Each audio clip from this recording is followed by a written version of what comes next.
in homeopathic psychiatry and counseling.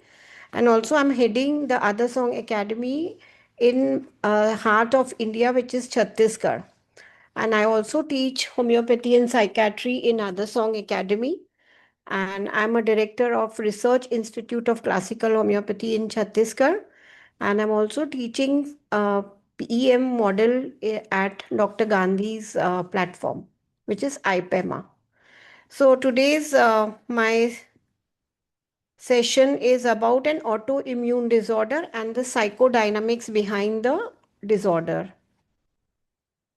So as we all know that uh, we hardly have any answers for autoimmune disorders, but with homeopathy, I think even Dr. Genoveva, she'll agree that we are able to give some results in autoimmune disorders.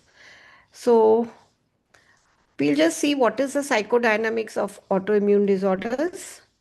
It is when the body's natural defenses cannot tell the difference between your own cells and foreign cells, and your own body starts attacking you. So these mysterious conditions in which the body's immune system misfires and attacks its own tissues. So there are scores of autoimmune disorders, and some of the most known and which we homeopaths encounter are mostly psoriasis, rheumatoid arthritis, multiple sclerosis, type 1 diabetes, Crohn's disease, and some thyroid conditions like Hashimoto's diseases. So there are many factors which we have seen. It can be some medication, it can be some genetics, it can be some infections. Also, other factors which generally affect is your sex. Mostly women are more affected with autoimmune disorders. Also, people having an family history are more affected. And also, some environmental factors are also uh, they are thought to be affecting. So, exposure to sunlight, exposure to mercury, some chemicals, pesticides, cigarette smokes, or certain bacterial or viral infections, they may increase the risk of autoimmune disorders. Other factors can be nutrition and other underlying health conditions. They may trigger an autoimmune disorders. So now we see why homeopathy helps better. Because homeopathy is based on the principle of symptom similarity, it focuses towards removing the totality of the individuality basis. So we are not interested in labels. We are interested in the individual who is suffering from these uh, diseases, autoimmune disorders. So on the basis of symptoms and individuality, it is we don't do anything different in our course, right? We are trained on the basis of principle to work on the individualistic approach. So conventional approaches, on the other hand, they focus on the material cause of the diseases such as bacteria, viruses, fungus. And the attempt to eradicate them is an effort to provide a cure. But in homeopathy, what we see is what is the reason that your body is affecting you. So this is what we try to see why and how, what is in your psychodynamics that you have become your own enemy. So this is the exact point where we start uh, our approach towards autoimmune disorders. Also, we have our base of homeopathy where we understand the miasms. So we see there is a baseline sora, psychosis, or syphilitic. What is the miasm, or what is the ground on which these seeds of autoimmune disorders they start to develop? So, SORA, we can see that there can be a soric miasm. Practically all autoimmune illnesses manifest in the functional zone in the early phases, which is marked by sensations, aches, and other symptoms without any discernible structural alteration. So, this phase of function may last for several months or years, contingent upon the specific type of autoimmune illness. Hmm. So, this is the base where everything starts. I remember a case which I had seen long back, around 30 years ago, in which the lady, she started complaining about some sensations in her calf muscles, and also she said, I'm feeling warmth in one leg and coldness in other. And also she said that I'm perspiring also in only one leg. So initially, these are the symptoms which a homeopath picks up, but in allopathy, these symptoms were not given any importance. And this lady, after a year or two, she developed multiple sclerosis and she succumbed to it. So it is the homeopath which can understand this functional phase of the autoimmune disorder. Then we have this psychosis mism.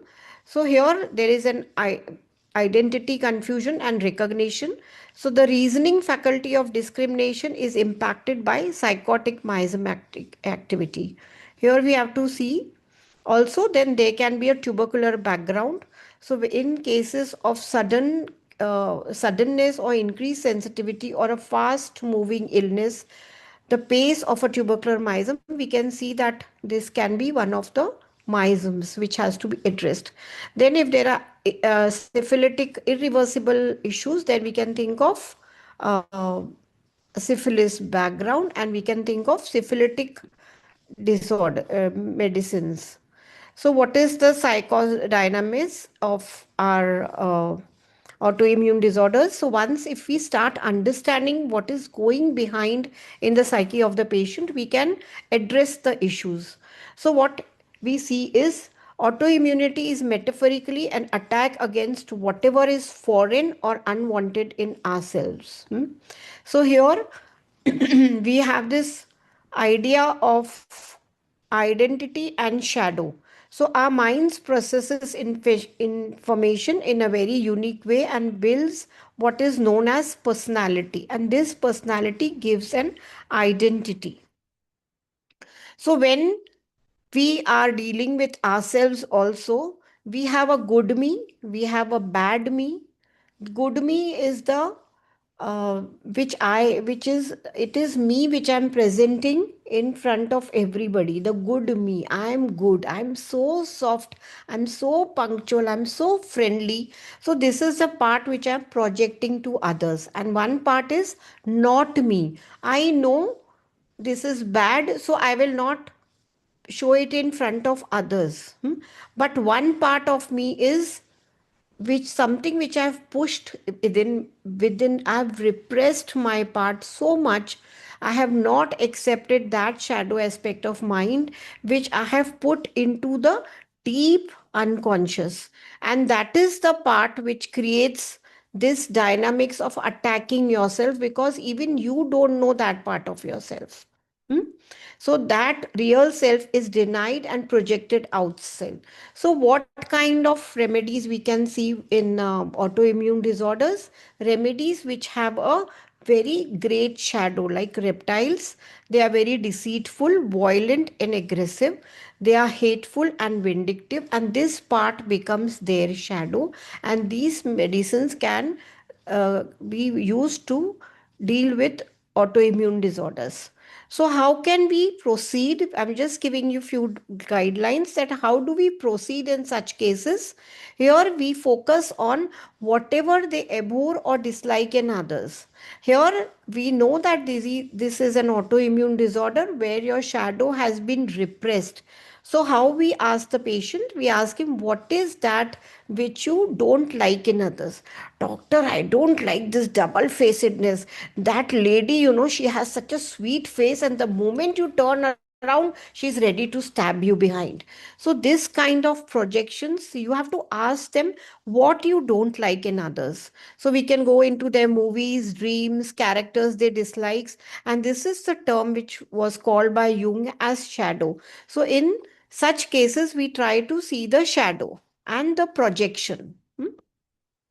So animal remedies have greater dispositions to project their shadow. So most of the time when I deal with autoimmune disorders, I see an animal remedy, but this doesn't mean that plants and minerals will not have, but most of the time the more the shadow is repressed, like in animals or in leprosyphilitic remedies of plants and animals, you'll be able to see this um issue. So today I'll talk about one. Here we see the thymus gland, which is working, which is above the thyroid gland. We are working with some chakras also nowadays. So this is C5, the throat chakra, which is the Vishuddhi chakra. There is a gland with thymus, which is responsible for separating the good cells and bad cells. So here the thymus, the main role of thymus is to build a strong immune system. But here what happens is there is a disorder, and where you even the bad cells are, the good cells are attacked, the good cells are uh, attacked, and it creates a autoimmune disorder. So here what we say is, if you have more guilt, the more you are developed, the more super ego you have, you start judging yourself also. So thymus, which is the gland for working on the immunity, it also works in conjunction with your psyche. Here when you are more developed, when your super ego is developed, there is more guilt and you suppress your shadow more.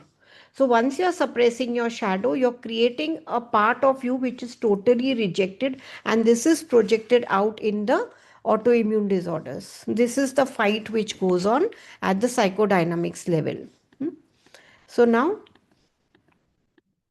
we'll see a case. This thymus is, it's called as a moral policeman, which separates the good cells and bad cells.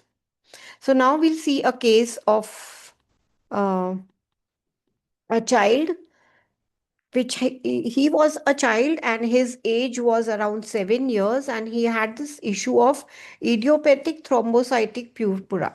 So this child used to bleed from his nose, his gums, and his mouth, his nostrils, and his even the last resort, which is splenectomy. The doctors had performed a surgery in which the spleen was removed. The spleen was removed because the spleen is the place where the platelets and the RBCs are destroyed. So even that splenectomy was done, but still the patient was not being able to come out of these issues, and doctors had given up. So the symptoms when this child came to me, he was febrile, his skin was hot to touch. He had recently undergone splenectomy. That time the platelet count was 30,000. So in spite of all treatment, he was not getting better. They had been to the best doctors in the town. The doctors said, "We are doing our best, and the only thing we can do is to wait and watch." The parents had sold their house to meet the expenses of the treatment, and it was a very desperate situation. So, the situation is desperate. So, here we get a soft hint that the myosome has to be towards the right side. It can be tubercular, it can be leprous, it can be leprosyphilitic. So now child as an individual, the child was very conscientious. At the age of 7, this child was so conscientious that in the middle of night, when he used to have these bleeding bouts, he used to stuff bed sheets and curtains in his nose to stop the bleeding. So he was concerned that my mama will wake up and she'll see blood around and she'll be worried. So at this age, the child was concerned the mother should not be worried, and he used to hide the curtains and bed sheets before the mother woke up. So he used to just put all these blood stained bed sheets under the bed. So here, when we saw the child, we could get this information only. Then I asked the mother about the uh, MHDP, mother's history during pregnancy. So here we saw that he was exposed. The child was in a dysfunctional family. He was constantly exposed to constant tiffs between the parents. There was an atmosphere of domestic violence. As a child, he was always angry with the father. The mother said whenever the father used to hit her, the child used to have these fists in anger, but he was so small that he was not able to retaliate to his father. He was very affectionate towards his mother. Now, mother's history during pregnancy. The mother was not happy with the husband. He was a very irritable person and he used to blame the mother for all his failures. Also, he was an alcoholic and he used to hit her when she argued with him. So now the mother revealed that when she was pregnant, she was not happy to bear this man's child and she used to hit her own stomach. She disclosed that, doctor, I know that I used to hit my child in the womb, saying that you will also be like your father, and she wished this child was dead in the womb itself. This is what she conveyed was the revenge against the husband. And now she says, doctor, I know my son's issues are all because of my actions. So even I think this is the root of autoimmune disorder where the child was rejected in the womb itself. There was a threat to his survival.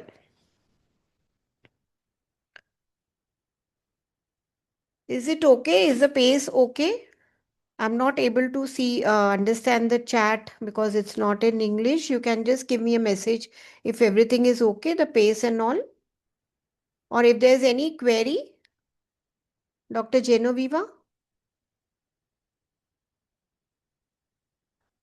Yeah, so what we see here in psychodynamics is that there is a threat in the womb, there is revenge, unforgiveness, and hatred, and there is a syphilitic. Yeah, thank you, Dr. Kate. So, what we see here, there is a threat in the womb, there is revenge, there is unforgiveness, and there is hatred. And also, we see this syphilitic destruction of.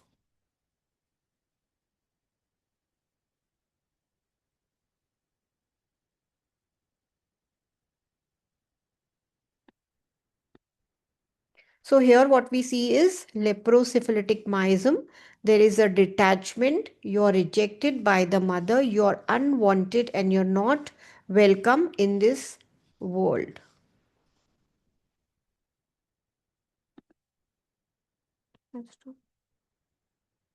I can't hear you. Yeah.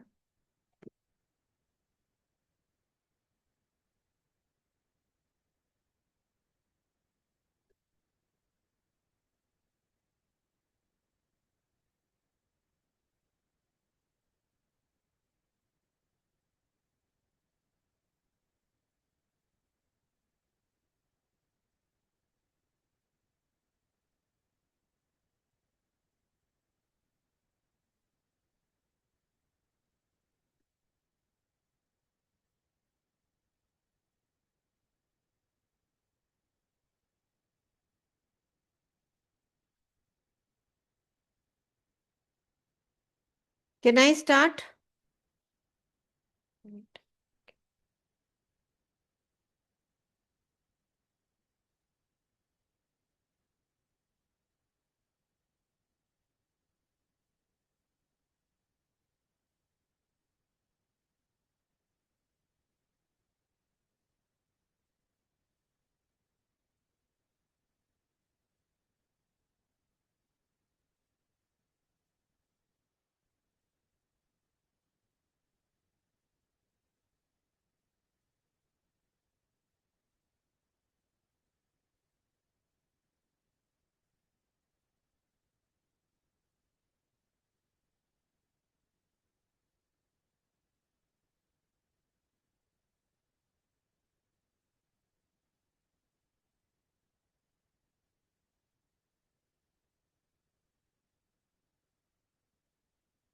We don't hear the translator, but I think they solved it.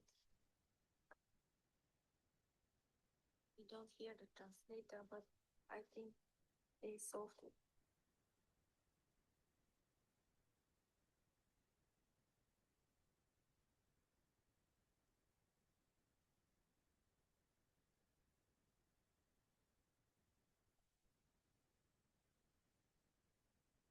So here what we see is leprosyphilitic miasm, which is six. This destruction is there.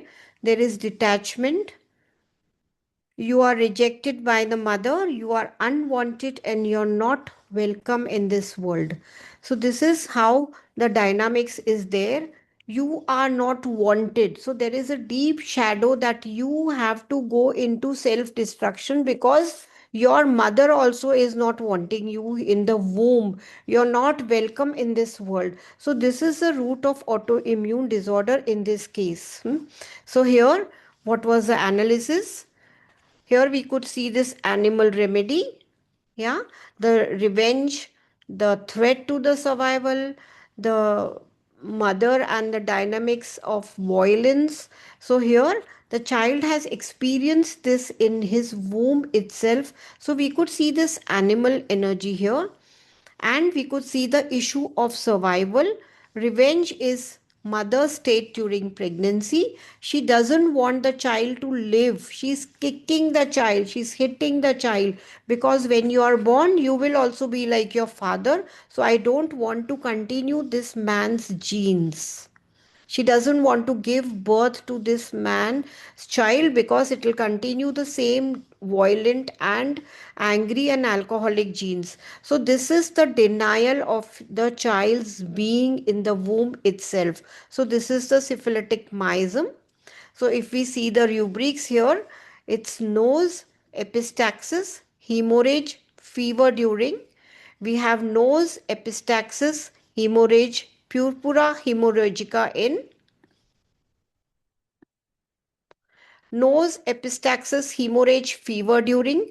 And also I took this rubric mind, reason, increased power of fever, heat during. So what was the reason I took this rubric? Because in that state of bleeding and such a state when even an adult could have been worried uh, or he was scared because of the symptom, uh, he had this brain to think that my mother will be affected, and he was hiding his bed sheets and towels. So, rubrics mind, suicidal disposition, fever during heat. This is the metaphoric language that the child, instead of looking at himself and waking the mother, he just wanted, he sat whole night bleeding, and he used to do just napkins and he used to sit like this. Fever, heat, hemorrhagic. So when I repertorized, the remedy which came up was lecasis and crotalis horridus. But I selected lecasis. The fever which was not coming down with prescribed allopathic medicines for months even after splenectomy came down on second night. The mother, knowing not knowing about homeopathy, she could tell us that the fever gently reduced from the head and it gradually came down from the feet. She was able to tell me as a layman that it was, doctor, as if the fever left through the body. And this is what we understand, that the Herring's law was being followed. All the principles, the basic foundation principles were being followed. Although we saw rubrics, but we could see the animal energy, we could see the leprosyphilitic miasm. So now this child never suffered from fever after this one episode. After giving the dose on second day, the child's fever started coming down from up to down, and it was as if it has left the feet. So after this, his general condition improved. Also, his platelet count came to normal. He is still in touch now. That child is almost 20 years. This case is that old. He was 7 years old. Now this child is 20, 21 years old. He has started going to an engineering college. So he's still in touch. I was skeptical about his growth, but he also gained weight and height, and he has turned into a handsome young man. He still visits for me for some trivial issues, but his mother says, doctor, even if he comes and talks to you, he feels better because we have such kind of a bond with you. So he says whenever he has a issue with his father, he has some physical issue, and he comes and I give him one dose and he's better. So now this process of the parents are still they were still staying together till last 2 years, and now recently they have applied for divorce. So this is something which is so close to my heart, that just a simple remedy, and it can be used in autoimmune disorders. So this is on YouTube. There is this. I have how the mother started talking about. We have a testimonial also, so you can go through the testimonial. Yeah. So this was my case. I was given this much time. I hope you liked. Just you have to understand the psychodynamics, that what is going against you, right? Yeah. So Dr. Genoveva.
Recording in progress.